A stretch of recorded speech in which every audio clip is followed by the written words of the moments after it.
On est à des élévations environnant les 900 mètres tout autour. Puis le plancher ici est à 600 mètres. Fait qu'on a des dénivelés tout près là, de 300 à 375 mètres.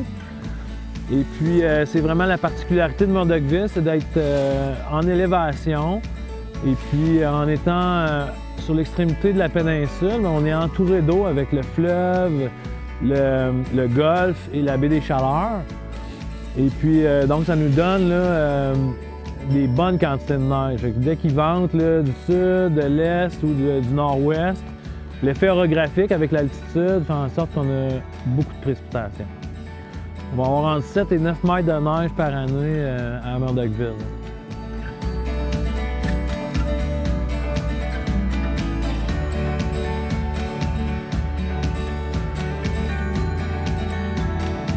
Marc-Antoine Bellumeur, je suis guide au Chic Shack depuis 2 ans et demi.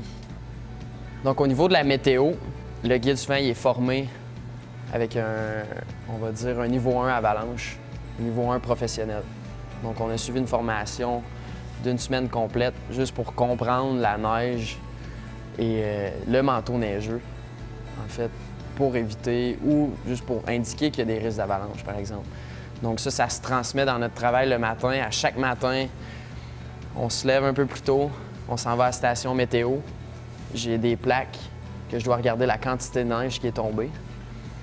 Où est-ce que la neige s'est affaissée un peu. La température à 10 cm dans le manteau neigeux. On appelle ça le foot pen. Je mets ma jambe dans la neige puis on voit jusqu'où mon pied se rend. Pour voir la quantité de neige qui est disponible au transport par le vent, par exemple. Si on parle au niveau des installations du Chic Shack, c'est un terrain qui est skié à toutes les semaines, assez souvent. Donc, on peut faire un contrôle de nos avalanches continuellement. Donc, au niveau de notre clientèle, c'est très sécuritaire. Seulement avoir un détecteur de victimes d'avalanche, c'est la chose la plus importante. Donc, le topo météo aujourd'hui, à matin, on est allé faire on est allé à la station météo pour voir combien il y a de neige qui a tombé. On a 16 cm de neige qui aurait tombé depuis hier. J'ai fait la météo un matin à 7 h, donc je rajouterais un bon 2 cm. Là, il neige beaucoup en ce moment, fait qu'il y aurait 18 cm de neige qui a tombé depuis hier. En plus, la température est vraiment clémente. Là. On a comme, il fait quoi, -1. Donc on va vraiment être bien.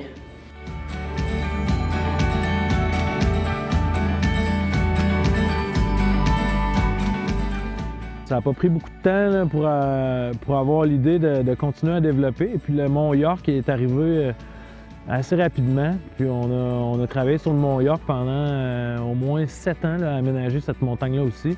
Donc les mêmes versants, des versants qui font face à l'est, dos vent dominant qui sont du nord-ouest, en sous-bois, donc en couvert forestier, ce qui nous permet d'avoir une meilleure qualité de neige plus longtemps dans l'année. Le Mont York, pour tous ceux qui l'ont goûté, qui l'ont connu, tout le monde est unanime pour dire que c'est la montagne qui offre le plus de défis là, dans l'Est canadien et même américain.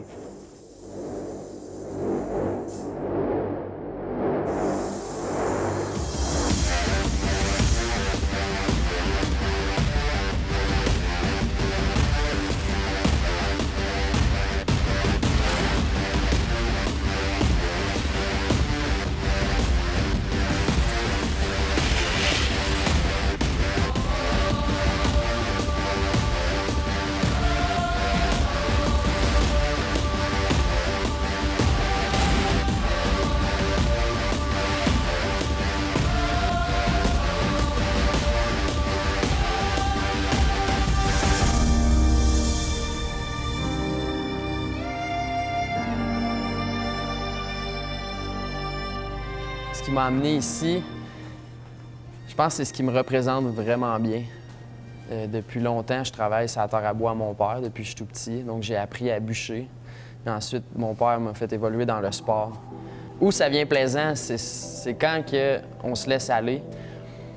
On monte dans la montagne à pied avec notre équipement de chainsaw à chaque matin, puis on regarde la forêt. Fait que les pistes sont développées en fonction de la forêt.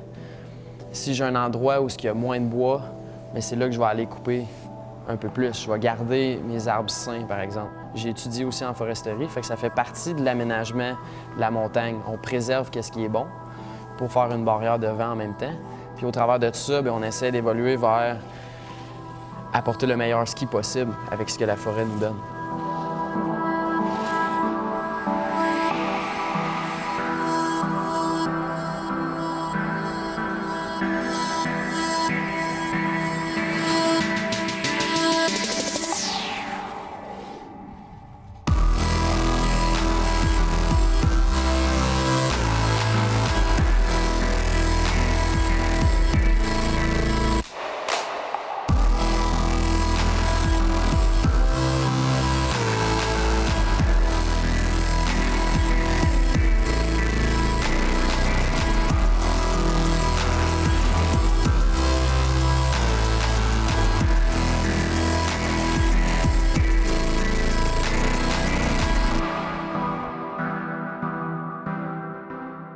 On a laissé aller notre imagination, mais pour ça, il faut encore écouter la forêt.